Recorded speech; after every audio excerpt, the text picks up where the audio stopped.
देश आजाद हुए कई वर्ष हो गया, आपने हिंदू समाज के अलावा दूसरे समाज को कभी ऐसा आदेश, ऐसा नियम क्यों नहीं बनाया?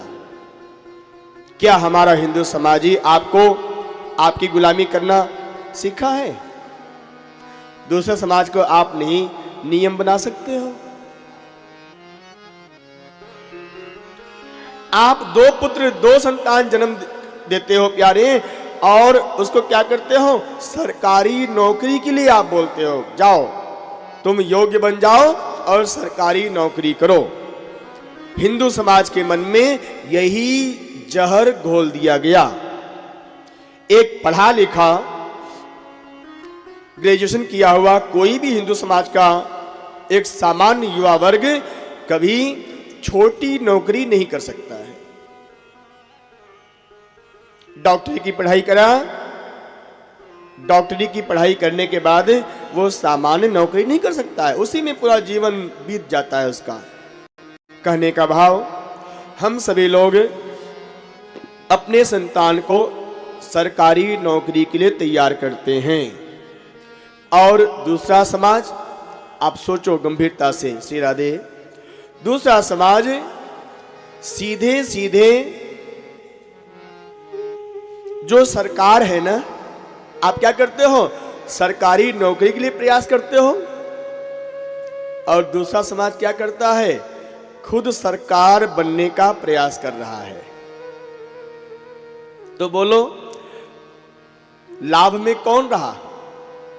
आप नौकरी करोगे किसकी? सरकार की। और दूसरे समाज के लोग क्या कर रहे हैं? हम खुद सरकार बनाएंगे, बहुमत जिसका होगा सरकार उसकी बनेगी। चाहे विधानसभा में देख लो, चाहे लोकसभा में देख लो, हर जगह उनका जो अनुपान, उनका जो रेशियो हो, उससे अधिक वो बढ़ते जा रहे हैं। हिंदू समाज घटता जा रहा है हर जगह। इसलिए यदि अब नहीं सुधरोगे, फिर दोबारा सुधरने का मौका आपको मिलने वाला भी नहीं है। मैं तो अपने शास्त्र की बात कहूंगा प्यारे, मेरे भगवान ने 11 संतान एक पत्नी के द्वारा हमको जहर पिलाया गया। छोटा परिवार तो सुखी परिवार, बिल्कुल गलत बताया गया। आपका एक ही बेटा है, आप सोचो यदि वो नाराज हो गया या वो योग्य नहीं बना, तो दूसरा कौन है संभालने वाला? कोई है? नहीं है। आपके पास यदि बड़ा परिवार होगा, 2, 4, 5 संतान होंगे, तो उसमें मान लो एक नाराज भी हो गया तो दूसरा आ जाएगा, भैया मां मैं हूं ना, चिंता मत करो मैं हूं अभी। और दूसरा भी नाराज हो गया तो तीसरा वाला बेटा आ जाएगा।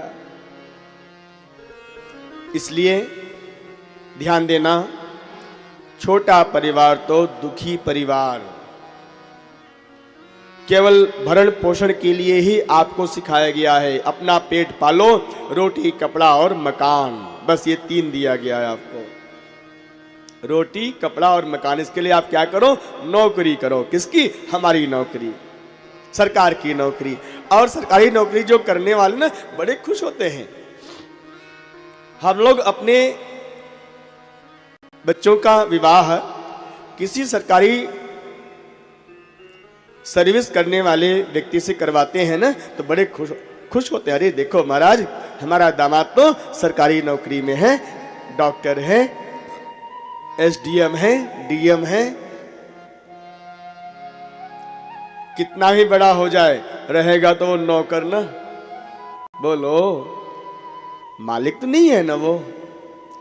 और दूसरा समाज खुद मालिक बनने के लिए एक सुनियोजित ढंग से कई वर्षों से, जब से देश आजाद हुआ है तब से वो प्रयास कर रहा है, और वो अपने प्रयास में सफल भी हो रहा है। चूंकि ये राजनीतिक मंच नहीं है, व्यासपीठ है, लेकिन व्यासपीठ भी देश की सत्ता को चलाने के लिए परम आवश्यक है। जब तक राजनीति में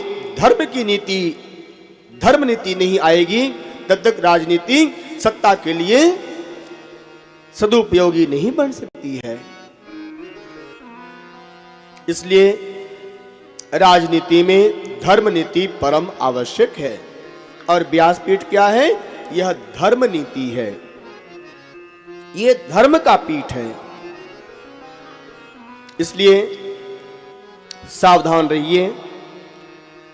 भगवान के कुल संतान